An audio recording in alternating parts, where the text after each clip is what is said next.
Dis papa, ils font quoi les sportifs quand ils sont pas sur le terrain ? Eh ben croyez-moi, quand votre fils vous pose cette question, ça fait réfléchir.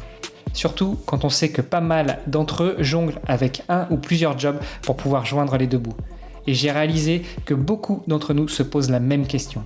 C'est pour ça qu'il y a quelques années, j'ai décidé de lancer le podcast Dans les vestiaires pour plonger dans cette double vie. Parce que derrière chaque athlète, il y a une histoire et parfois un autre métier.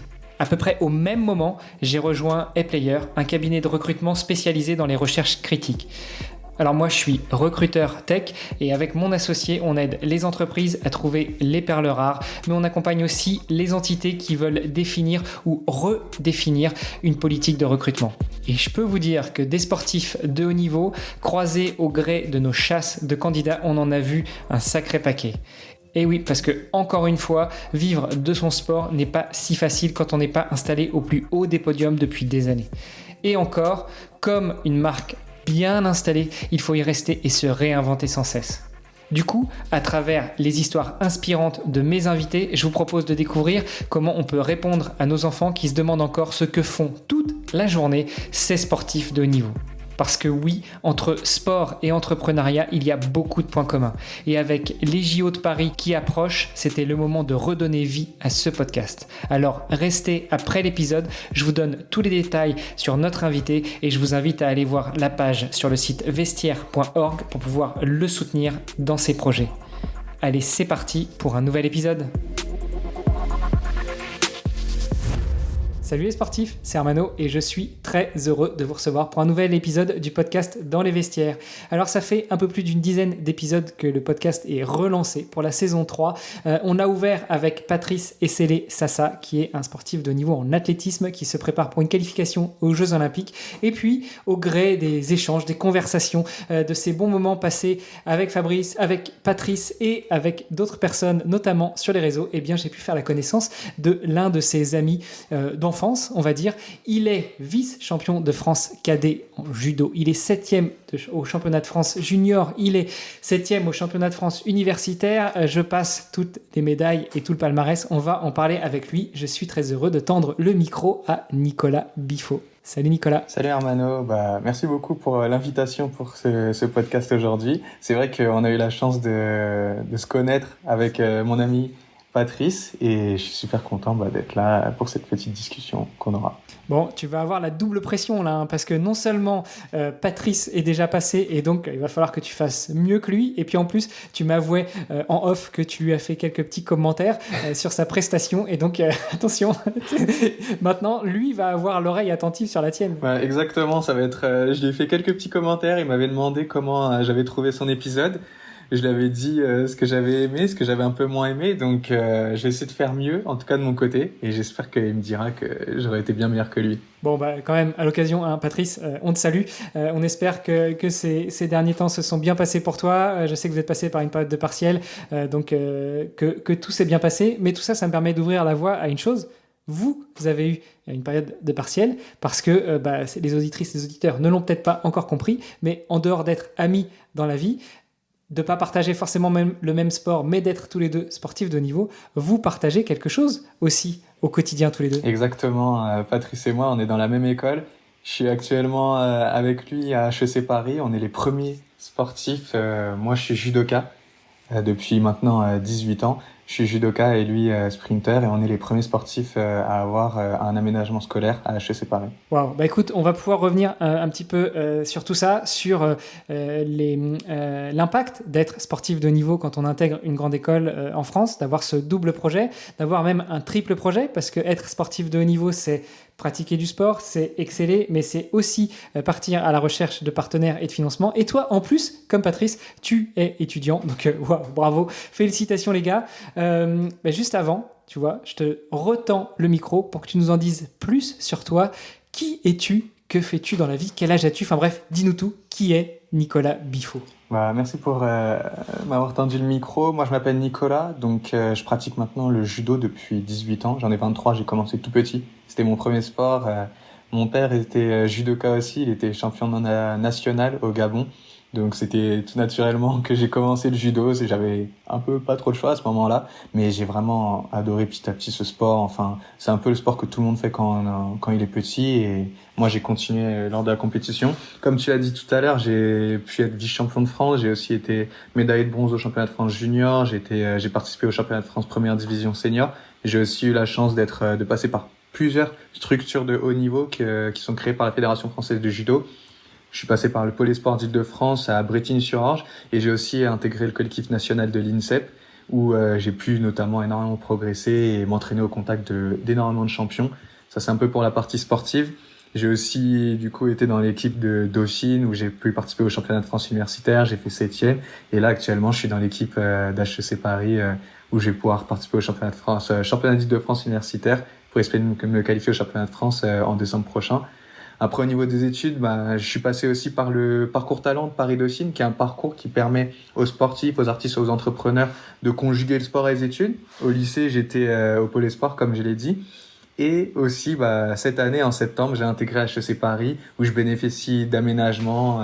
J'ai 2 jours de cours par semaine, et le reste du temps, je peux m'entraîner entre 15 et 18 heures selon s'il y a des compétitions ou pas à la fin de la semaine. Ouais, alors tu nous dis que tu as 2 jours de cours par semaine. C'est vrai que c'est un sujet qu'on n'avait pas poussé avec Patrice, mais est-ce que ça veut dire que ton cursus à HEC dure 3 ans comme tout le monde, ou est-ce que c'est un parcours qui est plus rallongé? On avait à ce micro par exemple Romain Guillot qui a intégré l'INSA Lyon en tant que sportif de haut niveau. Lui, il est parti pour 10 ans. Alors on parle aussi de la prépa intégrée, mais lui il est parti quasiment pour 10 ans d'études. Toi, est-ce que ton temps d'études à HEC, en ayant intégré en tant que sportif de haut niveau avec un aménagement d'emploi du temps, va rallonger ton temps d'études, ou tu restes sur 3 ans comme tout le monde?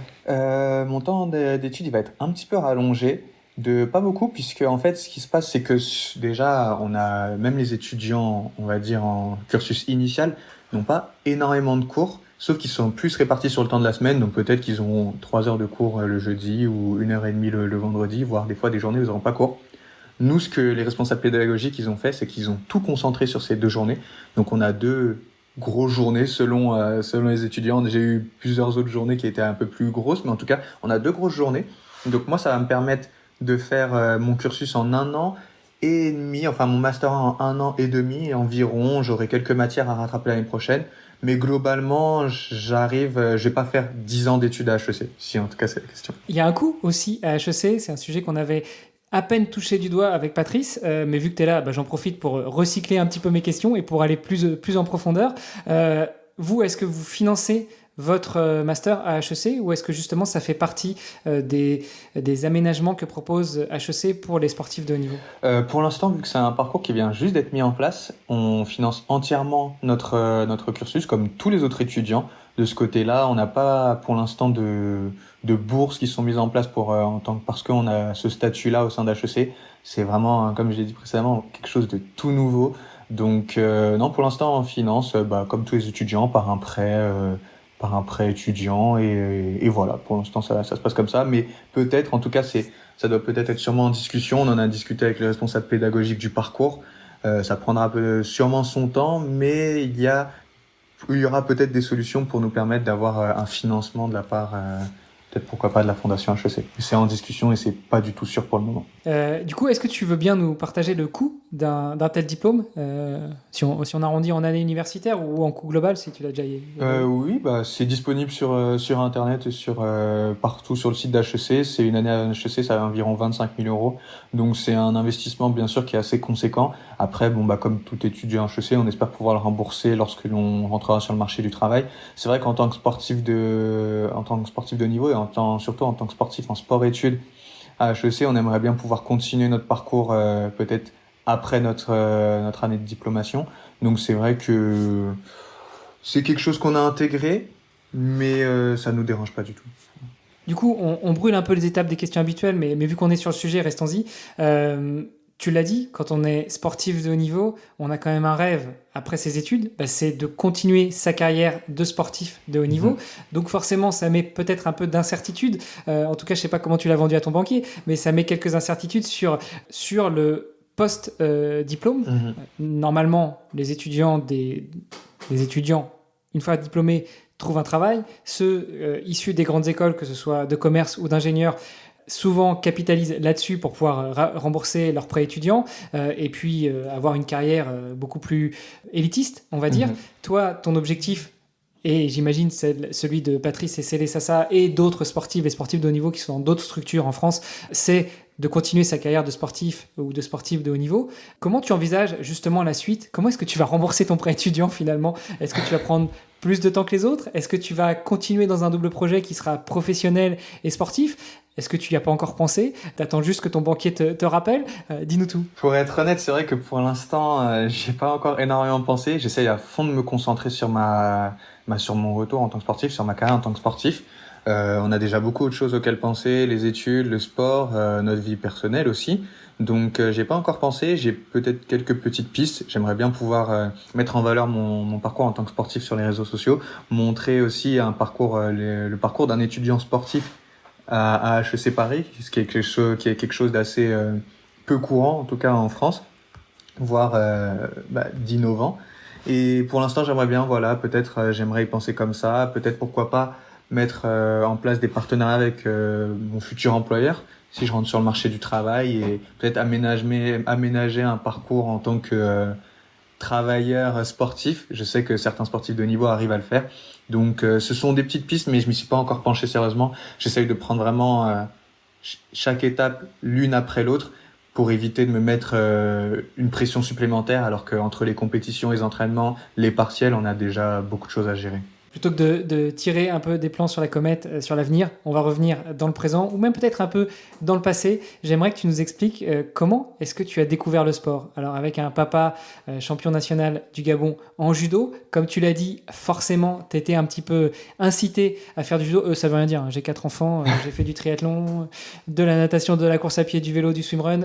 Il y en a qu'un qui a un peu suivi et encore, il a vite arrêté. Donc ça veut rien dire.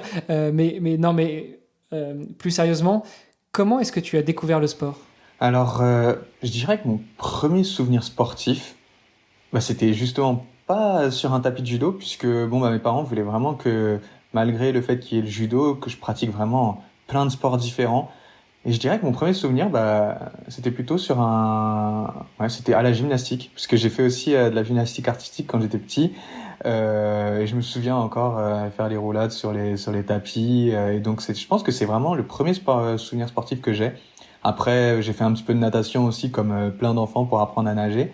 Donc ouais, je pense que j'ai vraiment découvert le sport comme ça. Mes parents voulaient vraiment que je fasse du sport depuis tout petit. C'était vraiment important d'avoir, je dirais, à ce moment-là, c'était pas leur credo d'avoir un esprit sain dans un corps sain, mais que je puisse me défouler parce que j'avais plein d'énergie à l'école. J'étais un peu turbulent. Donc c'est vrai que pouvoir faire du sport, ça m'aidait un petit peu à me canaliser. Et donc voilà, judo, gym, basket, natation, je suis un peu passé partout avant un peu plus tard de me focaliser plus sur le judo. Bon, tu sais qu'à ce micro, en termes de judoka, on a déjà reçu Anne Fatoumata Mbaïro, qui elle aussi a commencé par la gymnastique avant de pousser les portes d'un dojo. Donc il y a quelques points communs en fait au niveau des judokas. Ouais, comme quoi, finalement, je pense que, et ça se trouve peut-être que d'autres sportifs de haut niveau et d'autres grands champions ont aussi passé par la gymnastique. Mais oui, c'est vrai que je me souviens que mon professeur de judo, il me disait, c'est super bien que je fasse de la gymnastique parce que ce soit sur la souplesse, la force, on en avait besoin aussi en tant que judoka. Et il m'encourageait même à faire de la gym. En tout cas, lorsque j'étais petit, après, il a fallu justement faire un peu plus un choix. Mais je pense que vraiment, que oui, la gym et le judo sont vraiment complémentaires. Tu commences par la gym, tu fais un petit peu de tout, du basket, de la natation. Tu arrives devant un dojo, tu pousses la porte, tu rentres. Tu avais 5 ans, si j'ai bien fait mes calculs. Hein, tu en as 23, ça fait 18 ans que tu en fais, donc tu avais 5 ans. Un peu comme Anne Fatoumata d'ailleurs. Qu'est-ce qui a fait que finalement tu es resté dans le dojo ? Je m'en souviens vraiment parfaitement de ce souvenir. C'était vraiment un souvenir que j'avais quand j'étais tout petit. Je me souviens plus de l'âge, mais j'étais assez jeune, vers les 12-13 ans, quelque chose comme ça. C'était la première fois, donc on parle pas de niveau national ou même niveau international. J'avais été champion de Seine-et-Marne, donc vraiment champion départemental.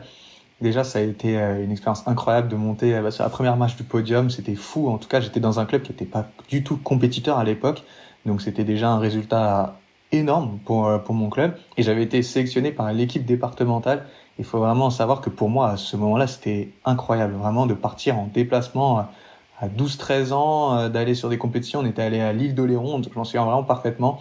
Et justement, sur cette compétition qui était qualificative pour l'équipe, pour partir après à la Coupe de France minime par équipe, J'avais gagné cette compétition et je me souviens de tous mes amis qui derrière moi m'encourageaient pour la finale que j'avais finalement gagnée. Et je pense que c'est vraiment ce souvenir enfin cette victoire et toutes les sensations que j'avais ressenties lors de cette compétition qui m'ont vraiment fait comprendre que waouh, bah j'avais vraiment envie de continuer le judo et de continuer vraiment aussi à faire de la compétition. Bon, ça, c'était ton premier shot. Tu C'est sais, ça. ce qu'on dit, c'est que un peu dans le sport, c'est comme les drogués. On ressent ce premier shot d'adrénaline. Alors, c'est pas forcément la première fois qu'on pratique, mais à un moment, ça nous arrive. C'est un peu mêlé avec la sensation de flow. Et puis, tout le reste de notre vie sportive, c'est finalement une quête éperdue pour retrouver cette sensation du début. Comme un drogué qui se fait son premier shoot et qui après continue parce que aussi, il voudrait retrouver cette sensation de la première fois. Toi, tu as continué, donc de 12 à 23 ans, ça fait 11 ans que tu continues à pratiquer de plus en plus à haut niveau. Il y a quelque chose qui m'a marqué quand on a pu échanger un petit peu tous les deux. Tu m'as dit, à ce moment-là, tu gagnes quelques compétitions, mais malgré tout, voilà, tu n'es pas forcément le meilleur de ton groupe, de ton équipe, mais tu t'acharnes, tu passes à 6 entraînements par semaine, donc 6 sur 7, et puis tu viens aux entraînements parfois tout seul, alors que d'autres viennent pas, sont pas là, il n'y a pas de créneau, mais toi tu es là, tu es dans le dojo, tu t'entraînes, tu donnes tout, tu y vas dur. Qu'est-ce qui a fait que, étant gamin, tu es dans cet état d'esprit, tu as cette envie, tu as cette rage, tu as juste envie d'être le meilleur? Bah, à ce moment-là, c'est vrai que finalement, j'aurais du mal un petit peu à mettre un terme là-dessus, mais c'était quelque chose qui me paraissait un peu naturel. J'étais, comme je l'ai dit, j'étais dans mon club à bord, j'étais pas encore en structure. Il faut savoir que oui, dans le judo, il y a plusieurs structures pour pouvoir atteindre le plus haut niveau avant l'INSEP. Il y a les pôles espoirs, ensuite le pôle France, et après, si on a de la chance d'être sélectionné, on peut atteindre l'INSEP ou le collectif national de l'INSEP. À ce moment-là, j'étais pas du tout encore en structure. J'avais changé de club pour pouvoir aller dans un autre petit club de département, mais qui était un peu plus gros que celui dans lequel j'étais. J'étais déjà le plus nul, encore une fois, dans ce club-là. Et pour pouvoir progresser, je m'étais dit, il faut vraiment que j'aille m'entraîner plus que les autres. Donc c'était une entente, je pouvais aller m'entraîner dans tous les clubs des alentours et j'y allais. Et petit à petit, j'avais rencontré une autre personne qui s'entraînait du coup dans la structure du pôle espoir d'Île-de-France à Brétigny-sur-Orge. Et il m'avait dit que là-bas, on pouvait aller s'entraîner. Il y avait des entraînements qui étaient ouverts au public et qu'on pouvait du coup progresser là-bas. Donc petit à petit, j'y suis allé. Mon entraîneur de club à ce moment-là m'y amenait pas forcément, c'est normal, ils avaient d'autres entraînements à gérer. Et donc j'y allais tout seul, on m'accompagnait, mais j'étais le seul de mon club à y aller. Et c'était vraiment un moyen pour moi de progresser. Et c'est parce que j'avais envie de retrouver ces sensations, de gagner en compétition, de m'améliorer. À ce moment-là, c'était vraiment juste parce que j'avais envie de devenir un meilleur judoka et que je savais qu'en allant là-bas, je pouvais progresser. Et j'étais vraiment mu par cette envie de progresser et juste de m'améliorer en tant que judoka et de gagner encore plus en compétition. Wow, quel état d'esprit déjà gamin. Faut croire que ça t'a pas quitté parce que au-delà du sport, il y a aussi le côté études et j'ai l'impression que c'est la même stratégie que tu as mis en place. D'ailleurs, on va revenir un petit peu sur cette partie-là après. Tu t'entraînes, tu progresses, tu intègres le pôle départemental le pôle d'Île-de-France de Brétigny-sur-Orge. La marche d'après, tu l'as dit, c'est le pôle espoir et puis après c'est l'INSEP. Comment tu as franchi ces étapes-là? Alors ça a été vraiment long. Je dirais que ça a pris vraiment beaucoup de temps déjà quand je suis rentré au Pôle Espoir d'Île-de-France. Encore une fois, c'est dire que c'était vraiment pas facile. J'avais été ma première année, je suis resté là-bas 3 ans, toutes mes années de lycée. Et la première année, j'étais vraiment le plus mauvais des judokas. Mais ça m'a pas empêché, j'avais été le seul, pour être assez transparent, j'avais été le seul à ne pas me qualifier au championnat de France de judo à ce moment-là. Et c'était quelque chose d'assez anormal puisque tout le monde devait se qualifier. C'était vraiment la marche évidente pour tout le monde de se qualifier au moins au niveau national quand on était dans un des meilleurs pôles espoirs de France. Mais j'ai vraiment continué à persévérer, continué à m'entraîner vraiment dur et tout en essayant de conjuguer un bon niveau scolaire parce que, comme tu as dit précédemment, j'avais vraiment envie aussi déjà d'atteindre des bonnes écoles à ce moment-là et de continuer à maintenir un bon niveau. Je voulais pas mettre de côté les études, surtout que en tant que judoka, c'est pas forcément comme d'autres sports qui permettent d'en vivre. C'est très difficile de vivre du judo, donc c'était vraiment important pour moi de rester à un bon niveau scolaire. L'année suivante, j'ai été vice-champion de France. Donc je suis passé vraiment de non qualifié au championnat de France à vice numéro 2 national en une année. Et j'ai eu mon baccalauréat, des années juniors, donc U21 pour ceux qui connaissent un peu moins le judo, qui ont été assez difficiles au départ, puisqu'il fallait coupler les études. Enfin, j'ai pas été directement pris à Dauphine, donc il fallait coupler des études assez exigeantes en économie-gestion à Assas au départ, sans aménagement sportif, et continuer à maintenir mon niveau, voire progresser pour pouvoir être de nouveau parmi les meilleurs nationaux. Donc ça a pris vraiment beaucoup de temps. J'ai après intégré Dauphine, j'ai eu la chance d'intégrer le parcours talent de Dauphine, et à partir du moment où j'ai eu de nouveau des aménagements sportifs, c'est là que j'ai pu vraiment conjuguer les deux. Je pouvais m'entraîner 15 à 18 heures par semaine, continuer à être dans une très bonne formation, et c'est cette année-là que j'ai pu atteindre l'INSEP et après être médaille de bronze au championnat de France à la fin de cette année. Autour de tout ça, on en parlait un petit peu en off. Je crois que l'environnement, et notamment l'environnement des proches, en particulier l'environnement familial, joue beaucoup. C'est aussi un sujet qu'on n'a pas beaucoup abordé avec Patrice. Mais de ton côté, qu'est-ce qui a fait que tu as pu avoir cet état d'esprit, que tu as pu évoluer comme ça, que tu as pu grandir avec ces rêves que tu as réalisés? Tu n'as pas vécu avec des rêves, tu as rêvé ce que tu voulais faire, enfin tu as rêvé ce que tu voulais faire et tu l'as réalisé. Est-ce que justement tout cet environnement autour de toi, familial, amical, les proches de manière générale, a eu un impact important et significatif? Je dirais que ça a été J'essaie vraiment de trouver le bon mot. Mais sans ma famille, j'aurais pas pu arriver là où j'en suis aujourd'hui. Je pense que c'est le cas pour beaucoup d'athlètes, mais je le dirais encore peut-être même plus pour moi. Que ce soit pour mon père ou ma mère, ils ont toujours été là pour pouvoir m'emmener aux entraînements. Surtout que faut savoir que j'étais très loin de mon club. Donc même s'il y avait la structure régionale, avant même de rentrer dans la structure régionale, forcément j'étais au collège, j'avais pas le permis. Donc c'était mon père, ma mère qui m'emmenaient à droite, à gauche pour les entraînements. Donc il fallait que j'aille en cours, que je révise mes devoirs. Donc dès que je revenais des cours, je révisais mes devoirs. Et après, je devais aller à Melun, dans le 77, je devais faire 15 kilomètres pour pouvoir aller à l'entraînement de 20h à 22h. Donc c'était mes parents qui m'emmenaient, qui me ramenaient, qui me permettaient donc de pouvoir poursuivre ma passion à fond sans me poser de questions, sans me poser des questions qu'on pourrait penser basiques, mais qui finalement sont cruciales pour pouvoir continuer à s'entraîner, surtout quand on est jeune.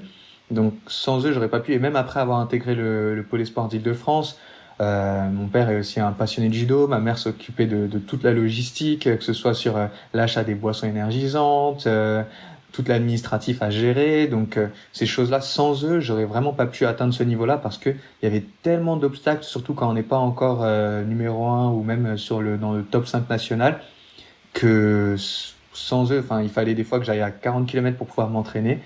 Et c'est vrai que sans cet environnement-là, et même encore aujourd'hui, dans ma pratique, sans les personnes qui sont autour de moi, la personne qui partage ma vie, ou même mes parents qui au quotidien me motivent, je pense pas que j'aurais pu autant poursuivre ma passion et poursuivre mes rêves. Que ce soit d'ailleurs sur le plan sportif ou même sur le plan scolaire. Et tu sais que c'est pas fini, hein. T'es encore en études. Justement. T'es dans la fleur de l'âge pour progresser en tant que sportif de haut niveau. Donc, tu sais que tu peux compter sur eux. Exactement. Et c'est justement, peut-être qu'on abordera ça après, mais dans cette deuxième partie, j'ai envie de dire, en tant qu'étudiant en sport-études, c'est vrai que les avoir à mes côtés, c'est d'autant plus motivant pour pouvoir revenir au plus haut niveau et vraiment avoir ce soutien moral aussi lorsqu'il y a des difficultés pour pouvoir les surpasser et même aller parce que c'est vrai que des fois tout seul, c'est vrai que se forger un mental d'acier, c'est quelque chose de très important pour un sportif de niveau, mais je pense qu'on sous-estime aussi beaucoup l'impact que peut avoir l'environnement, que ce soit surtout familial ou même plus personnel, sur notre réussite en tant qu'étudiant et surtout sportif. Bon, tu m'as fait une transition de feu, tu nous as dit, pour revenir au plus haut niveau. On a compris que tu as fait une première année de post-bac à Assas, ensuite tu as intégré Dauphine dans le parcours talent, et donc avec un agenda, des horaires aménagés. Et puis ton rêve, c'était d'intégrer HEC. Qu'est-ce qui s'est passé entre Dauphine et HEC? Tu as continué à étudier, tu as continué à progresser en judo et à concourir au plus haut niveau, ou il y a eu un petit break? Non, il y a eu un petit break. Il faut savoir qu'aujourd'hui, et surtout avant, pour arriver à conjuguer le sport et les études, on pouvait le faire à Dauphine, on peut le faire dans d'autres écoles, l'INSA Lyon, il y a aussi d'autres écoles, je dirais, l'Université Il y a le Paris Descartes, Sérène, le Sérène, il y a le M Lyon, GEM, il y a beaucoup d'écoles c'est ça. de haut niveau qui sont connues en France pour ça. Mais c'est vrai que moi, mon rêve, c'était d'atteindre HEC, d'arriver à HEC Paris. Et c'était une école qui permettait pas du tout de conjuguer le sport et les études. Donc, pour pouvoir, et c'est vrai qu'il fallait donc avoir juste un niveau scolaire qui était excellent. Et c'est vrai que quand on fait du sport et qu'on pratique les études, qu'on a un double parcours en tant que sport-études, on a un niveau, on a notre niveau sportif, on a un niveau scolaire, mais c'est difficile d'avoir le niveau scolaire requis pour pouvoir rentrer dans cette école. Surtout pour passer par la prépa, c'est vraiment quelque chose qui est pas du tout, c'est vraiment quelque chose qui est opposé avec le parcours du sportif. Donc j'ai dû faire un break dans ma pratique en tant que sportif. J'ai dû faire une pause pour pouvoir me concentrer sur les études. À ce moment-là, ça a été très difficile, mais c'était assez frustrant pour moi de me dire que ce petit temps en plus, cet investissement mental que je devais mettre dans le sport ou dans les études, ça va savoir, j'étais assez jeune à ce moment-là, mais de me dire que sur mon dernier podium des championnats de France, j'étais le seul à faire des études et que cette petite marche pour aller plus loin qui me permettait donc d'être champion de France dans les études ou champion de France sur le plan sportif, c'était quelque chose qui était inatteignable. Ça m'a beaucoup frustré, donc j'ai décidé de faire un break à ce moment-là, me concentrer sur mes admissions et sur mes concours pour rentrer à HEC Paris, pour pouvoir revenir vraiment encore plus fort et pouvoir reprendre un parcours en tant que sportif de haut niveau, mais cette fois en ayant accompli un de mes rêves et pour pouvoir après me laisser le temps et me laisser la disponibilité mentale pour pouvoir vraiment atteindre mon second rêve, de réussir dans le sport et de réatteindre le plus haut niveau sportif. Tu sais pourquoi ça n'a pas marché ? Tu as fait un lapsus. Tu l'as dit, tu voulais être champion de France d'études et champion de France de sport. C'est ça. Non. Tu veux être champion du monde, voyons Nicolas. Tu veux être le meilleur des meilleurs. Dans toute discipline confondue. Exactement, mais à ce moment-là, c'est vrai que HEC était, on va dire, champion de France. C'était l'école numéro 1 dans les études au niveau français. Et c'est vrai que je reprenais un petit peu le podium aux médailles de bronze au championnat de France junior, le dernier podium que j'avais fait.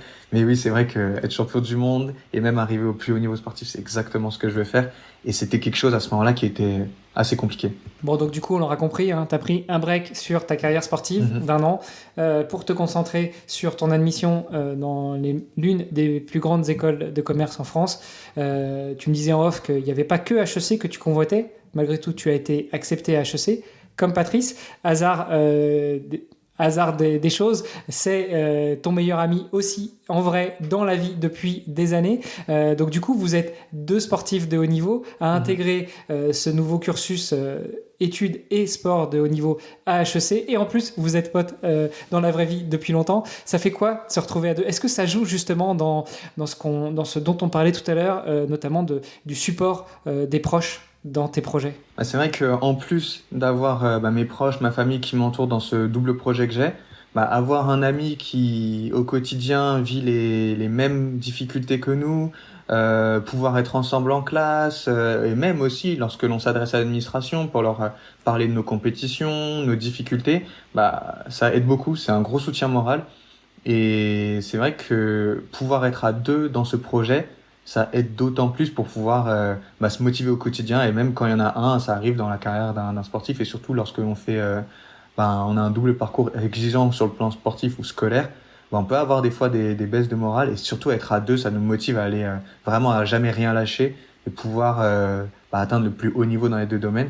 Et je pense que c'est justement quelque chose qui est vraiment important pour un sportif, d'être bien entouré au quotidien, et ce sur vraiment tous les domaines de sa vie, que ce soit professionnel, sportif, scolaire, enfin vraiment tout. Du coup, vous l'avez pas joué à l'américaine, vous avez pas pris tous les 2 un appart en coloc sur le campus HEC pour pouvoir être 100% du temps ensemble ? Non, malheureusement, que ce soit pour c'est vrai qu'à l'américaine, ils ont leurs infrastructures sportives directement sur le campus. Nous, c'est pas le cas. Je m'entraîne à Porte de Châtillon, à l'Institut du Judo. Mon club est aussi dans le 91. Donc c'est vrai qu'on n'a pas pu, et lui son club est dans le 95, donc c'est vrai que c'était pas possible pour nous de prendre une coloc, ou encore moins sur le campus d'HEC, vu que c'était vraiment trop loin de nos infrastructures sportives et de nos clubs respectifs.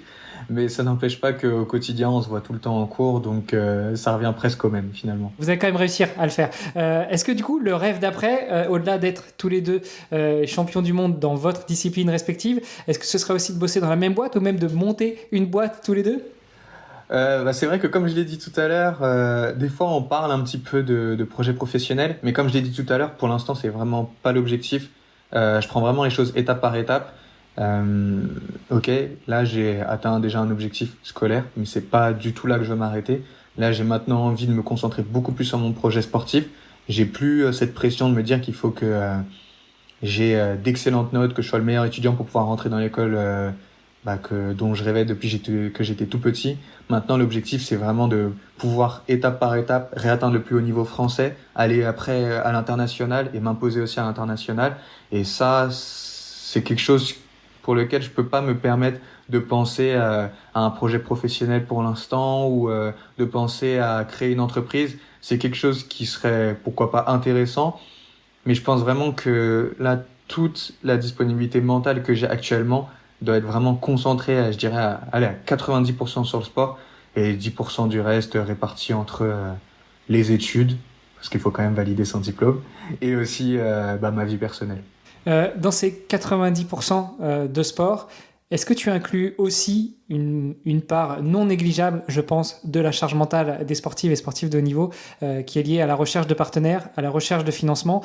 Toi, tu l'as dit, en plus, tu finances ton année à HEC, tu as un crédit étudiant sur le dos qu'un jour ou l'autre il va falloir rembourser. Comment tu finances ta carrière de sportif? Alors justement pendant c'est de la chance, ou je pense que ça a été soit de la chance, soit c'était un petit peu prévu dans ma tête derrière. Non, la chance ça n'existe pas, on crée sa propre chance, et donc non, ça n'existe pas la chance. Tu as peut-être eu ce que certains diraient de la chance, mais en réalité c'est toi qui as créé cette opportunité. Mais je dirais que oui, c'est exactement, c'est vrai que j'ai eu la présence d'esprit lors de mon break de mettre de l'argent de côté. J'ai pu faire de l'alternance, donc ça m'a permis de mettre beaucoup d'argent de côté, enfin assez d'argent de côté en tout cas pour pouvoir subvenir à mes besoins personnels en dehors du prêt étudiant pendant 1 ou 2 années, en tout cas pendant un laps de temps.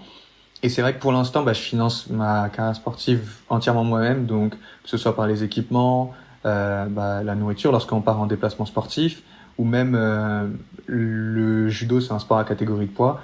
Lorsqu'il faut perdre du poids, on a tendance aussi à recourir au cutting, donc c'est-à-dire de perdre de l'eau assez rapidement.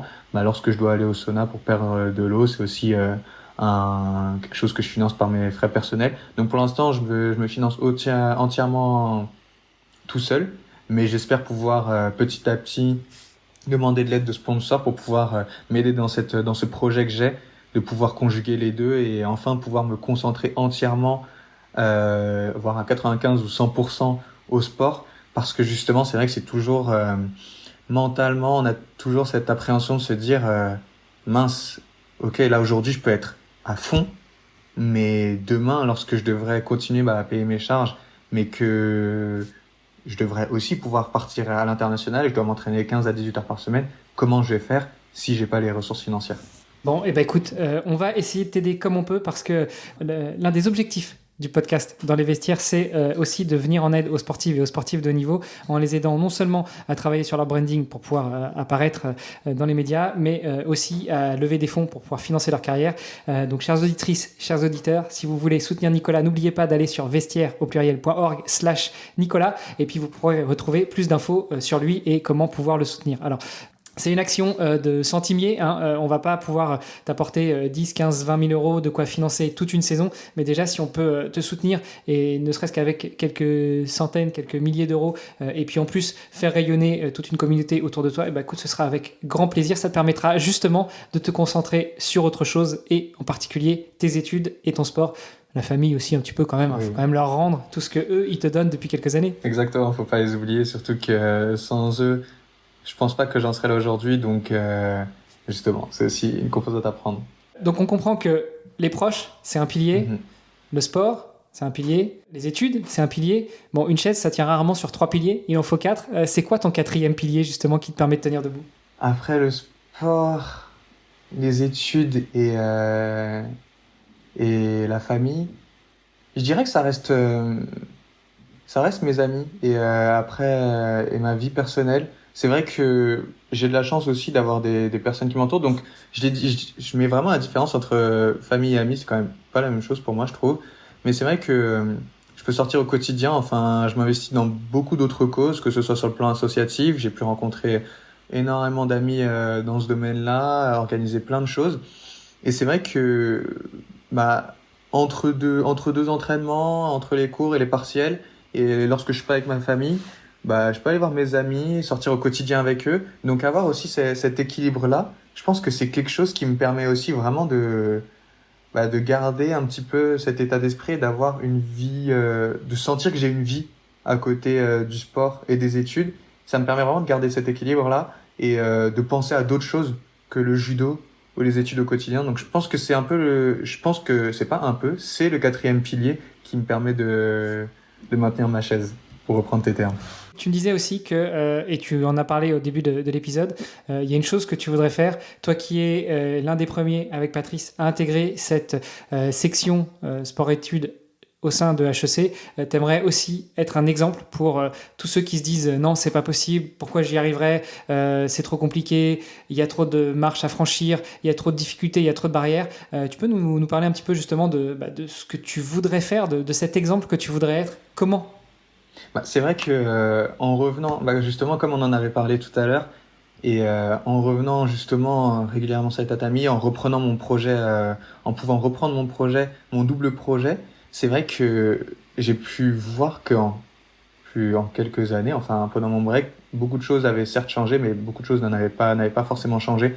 J'ai encore plein de judokas avec qui je parle au quotidien qui doivent gérer soit une alternance, des entraînements et des cours, et qui finalement n'arrivent pas à tout gérer, ou d'autres qui ont dû abandonner des études d'ingénieur pour pouvoir se concentrer sur leur rêve sportif, d'autres qui ont dû abandonner leur rêve sportif pour pouvoir se concentrer sur leurs études d'ingénieur. Et moi, j'aimerais bien aujourd'hui, avec le statut que j'ai acquis cette année, d'être le premier sportif qui a évolué au plus haut niveau, en tout cas au niveau national, et à avoir intégré HEC Paris. J'aimerais pouvoir créer une chaîne YouTube et documenter ma vie, documenter cette seconde partie de mon double projet, pour pouvoir montrer que, certes, c'est pas facile, certes, intégrer HEC Paris, des écoles telles qu'HEC Paris, s'entraîner au quotidien pour pouvoir atteindre le plus haut niveau français et voire international, c'est quelque chose qui n'est pas facile, mais c'est quelque chose qu'on peut faire. On peut conjuguer deux passions, et justement à travers une chaîne YouTube qui me permettrait un petit peu de documenter ma vie au passage, et ça serait aussi de beaux souvenirs. J'aimerais pouvoir montrer aux autres que c'est possible et que on peut avoir deux rêves, et deux grands rêves, et les réaliser. C'est le pire qu'on te souhaite. Tiens, je vais te fixer un challenge, parce que j'ai compris que tu étais un homme de challenge en fait. Tu as ce projet de créer une chaîne YouTube, et je te propose de ne diffuser cet épisode que quand tu auras fait au moins 2 vidéos. Comme ça, on pourra mettre les liens de ta chaîne YouTube dans le podcast, on pourra se resservir, mettre en avant tes vidéos sur le mini-site qu'on va créer pour toi, pour pouvoir t'aider dans ta collecte de fonds. Donc voilà, tu as la pression. Si tu veux sortir cet épisode, il faut que tu sortes d'abord tes vidéos. Ça marche ? C'est noté. J'avais l'impression, c'est sûr que j'avais déjà un épisode en tête, donc le challenge d'un épisode, ça me dérangeait pas du tout, mais du coup le deuxième, c'est noté, y a pas de problème. Ouais, non, mais il faut pas aller à la facilité. C'est pour ça que je me suis dit, ça va être trop facile. 2. Et 2, ça te permet aussi d'enclencher une certaine habitude, d'enclencher quelque chose. On en parlait tout à l'heure, 1 vaut mieux que 0, mais 2, c'est le pas vers 3, 4, 5 et 6, plutôt que de se dire, c'est bon, je l'ai fait une fois, je vais le refaire, pas tout de suite, plus tard, je me concentre sur autre chose. Non, tu veux instaurer cette habitude, vas-y. Donc, on fera le point quand ce sera 2, et en espérant qu'il y aura 3 et 10 puissance n. Exactement, carrément, pour pouvoir documenter toute cette vie-là. Mais c'est carrément le challenge accepted, il n'y a pas de problème. Écoute, on arrive tout doucement vers la fin de cet épisode. Déjà, est-ce qu'il y a un sujet qu'on n'a pas abordé, qui te tient à cœur et que dont tu voudrais nous parler aujourd'hui ? Ça prend beaucoup de temps, mais c'est vrai que justement parler des sportifs qui, au quotidien, on se double projet-là. C'est vrai qu'on met souvent en valeur sur les médias et justement c'est ce que je veux montrer avec la chaîne YouTube que je veux créer. On met souvent en valeur soit des sportifs qui sont déjà numéro 1 dans leur discipline, qui sont les meilleurs, et c'est normal, ce sont ceux qui représentent la France au quotidien via l'équipe de France. On met des fois aussi les athlètes qui sont encore tout jeunes, mais on a tendance à pas forcément mettre sur les réseaux sociaux ou sur les médias en valeur les sportifs qui sont un peu dans le creux de la vague. Et je pense que c'est vraiment quelque chose d'assez important d'en parler, juste peut-être même brièvement, en tout cas que je l'évoque. Je pense que c'est quelque chose qui me tient vraiment à cœur, parce qu'aujourd'hui on a plein de sportifs qui sont, selon les sports, Numéro 4, 5, qui s'entraînent aussi 16 à 18 heures par semaine. Moi, j'ai plein d'exemples aussi de sportifs qui sont ingénieurs qui doivent coupler un ou voire un travail, un temps partiel, des études, des cours particuliers, plein de choses à côté de leur pratique, mais qui, vu qu'ils sont dans le creux de la vague, ne sont pas encore assez mis en valeur. Donc c'est peut-être cette petite note que je voulais apporter sur la fin de ce podcast-là, que il y a plein de personnes extraordinaires qui ont des doubles projets, qui se battent pour leurs rêves et finalement qui sont à peut-être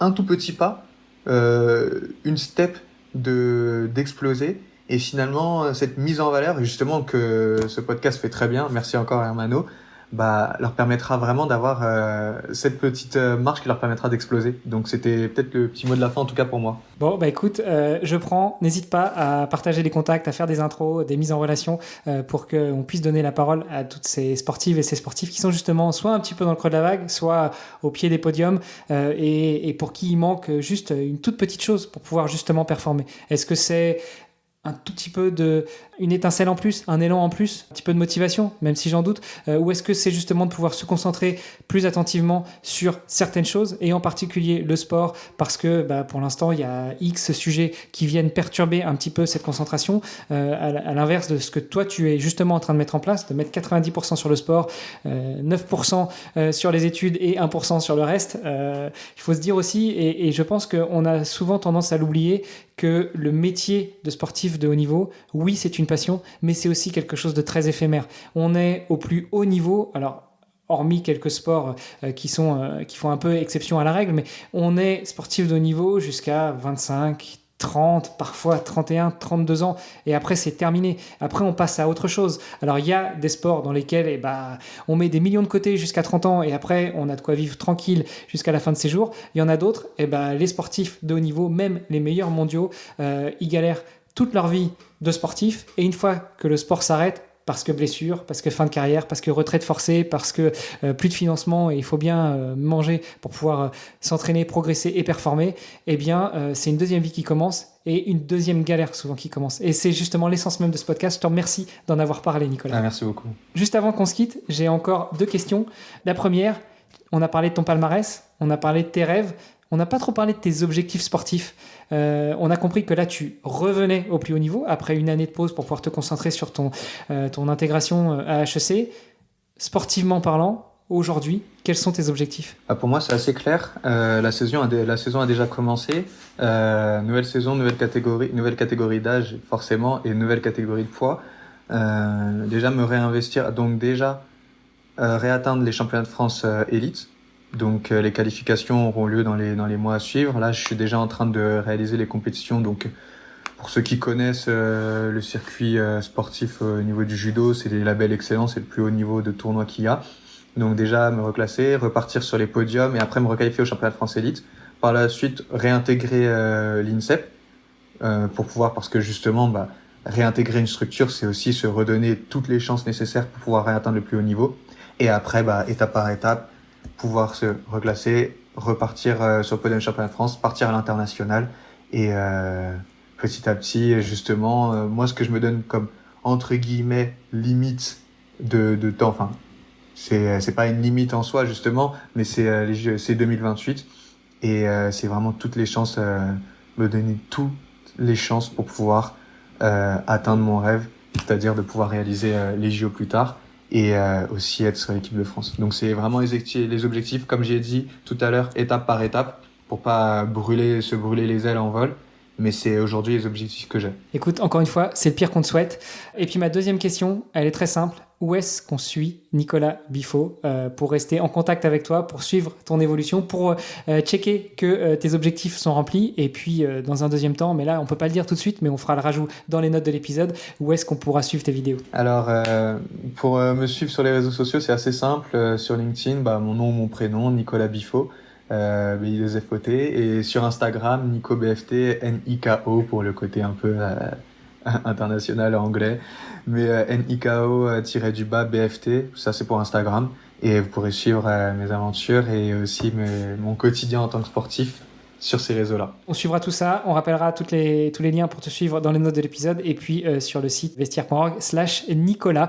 Merci beaucoup Nicolas pour le temps que tu nous as accordé. On a fait une longue entrevue finalement, non seulement pour enregistrer cet épisode mais aussi pour échanger tout simplement un petit peu avant. Je te souhaite une très bonne continuation et puis écoute, j'espère qu'on se verra un de ces quatre sur les tatamis. Mon fils de 3 ans vient de commencer le judo, donc peut-être qu'un jour quand toi tu seras un grand mentor des judokas, il viendra te saluer avec tout le respect qui est dû notamment aux personnes, mais aussi entre judokas. J'aurais hâte de lui transmettre tous mes conseils et toutes mes techniques secrètes. Bonne journée Armano et encore merci beaucoup pour l'entretien. Super. Pour la petite discussion. Merci. Ciao. Ciao.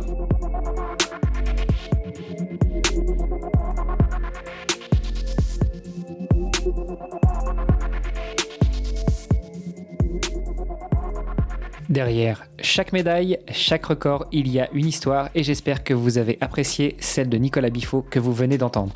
Venez nous raconter tout ça sur les réseaux sociaux du podcast. Tous les liens sont dans les notes de l'épisode. Et comme je vous le dis à chaque fois, surtout, n'oubliez pas de visiter vestiaire.org/Nicolas pour en savoir encore plus sur Nicolas Biffaut et nous aider à le soutenir financièrement dans ce magnifique double projet sportif. Être le meilleur judoka du monde et être le meilleur étudiant du monde diplômé de HEC. C'est grâce à vous que Nicolas trouvera toutes les ressources pour travailler dur et atteindre tous ses objectifs. Encore une fois, la question est simple. Est-ce que la philanthropie sportive, ça vous parle ? C'est notre mission sur le podcast Dans les vestiaires.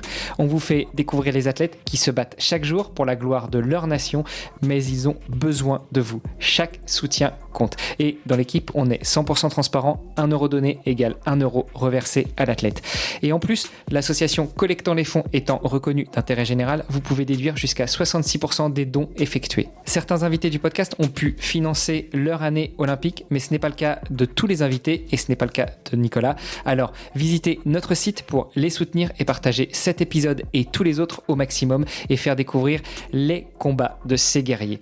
Rejoignez cette magnifique aventure sportive. Sportez-vous bien, entraînez-vous bien, prenez soin de vous et on se retrouve dimanche prochain pour un nouvel épisode de la saison régulière du podcast Dans les vestiaires. Salut les sportifs!